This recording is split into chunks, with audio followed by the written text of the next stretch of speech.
welcome Dr. Beverly Phillip, the president of the American Society of Anesthesiologists. I'm so honored, and it's a pleasure to have you here today. For those of us who may not know you very well, can you please give me a brief description about yourself? So, thank you. And this is fun being with you today. I am in my career life. I'm professor of anesthesia at Harvard. I am the founding director of the day surgery program there. And I've had a wonderful career throughout ambulatory anesthesia, nationally, internationally, and of course, in ASA, over a number of significant committee chair positions. I was vice president for scientific affairs for ASA for 5 years, and after that was elected into the president track. And this is my year. You do have a very, very accomplished career.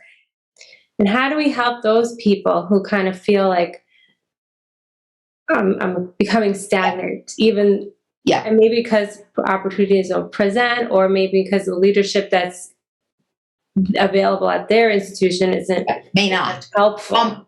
Talk with your colleagues. Talk with get others' input in your place. Both, you can ask your leadership, say, I want to do something for the group. Can you give me something so I can help out more? But if it isn't there, then you might need to look for other options. And this is where having an ongoing networking is so critically important. And the way to do that in anesthesiology is to join your state anesthesiology society and get active in it, because you will have then access to opinions and real perspectives about what practices are like in other locations. Mm-hmm. And I think that is one of the two major reasons is to get involved early in your state anesthesiology society, because it will give you outside perspective and give you a breadth of what you might call sort of mentors or connections or networking, whatever you want to call it, for being able to assess about what your workplace is like, and what the options are realistically. Newsflash, no place is perfect, but you want to pick the work environment that is the best possible match for you. The answer is join your state Society of Anesthesiology, so you have people to talk with a broader viewpoint. Mm-hmm. And then you can sort of have a better assessment on what to go and do. Mm-hmm. Again, always worth a try to see if you can get anything done, but talk to these are the people to talk to. Mm-hmm. Your fellow professionals outside of the hothouse of wherever it is you work.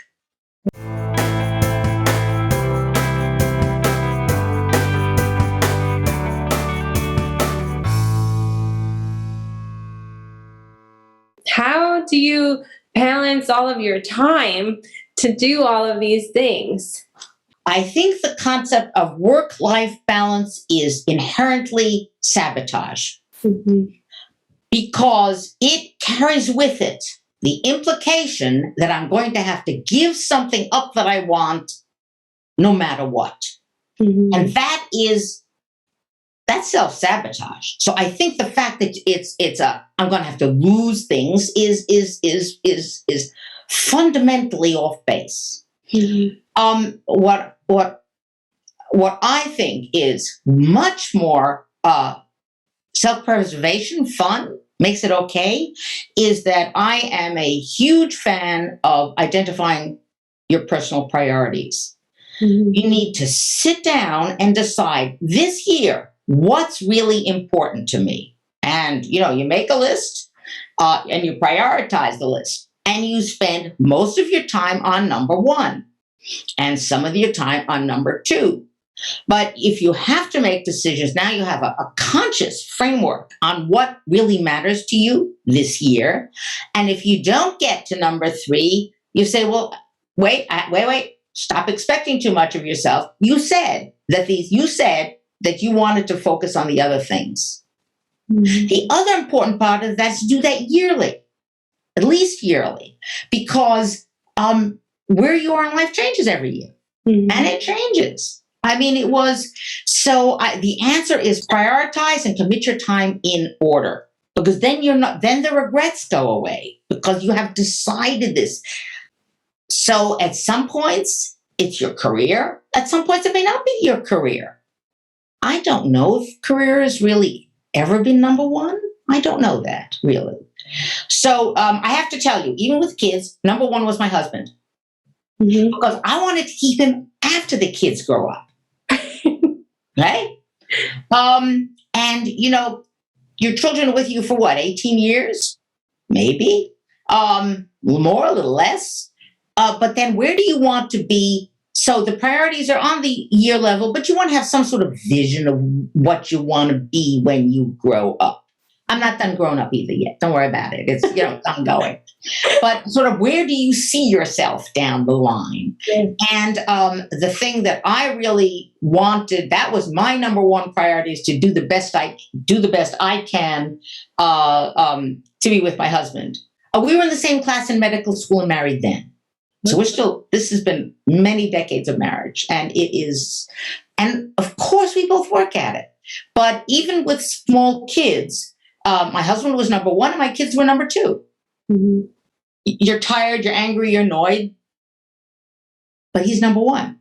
Mhm. And that really sort of helps you take internal deep breaths about some things, because it's always stressful having kids. And it gets you from being over hovering as a parent, which is another issue. Mhm. About they're not the center of the universe, which I think is very good for letting them build their own self-esteem. Make the decision appropriate for the time, and you say you did your best, and then then it's okay to move on. Then it's easier to move on. Mhm. Mhm. Yeah. All of those things that you said resonate very well with me, especially right now. I have twins who are 4 years old. Yeah, it's always been a challenge. It's always a challenge, and it's there. So you just have to figure out how you're going to do it, and That's right. and plan around it. And I had my kids one right after the other, so I did the intentionally. Mhm. So I have some understanding of your experience. I thought it was. People ask me, "Would you have your kids one after the other again?" And the answer is absolutely. Mhm. For reasons I didn't totally anticipate at the time. Number one, they do grow up together, and so you can do the same things as a family that you cannot do when the kids are 3 and 4 years apart. Mhm. So we could do lots and lots of stuff that was good for everybody, which was a help. But the way I say it, and that people tend to understand better, is that one kid takes up 100% of your time.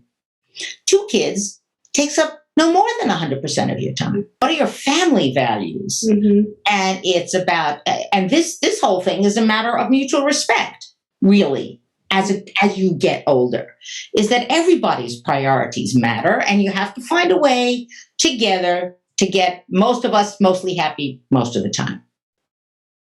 On a more personal note, as an accomplished leader in the field of anesthesia, what advice would you give to your younger self?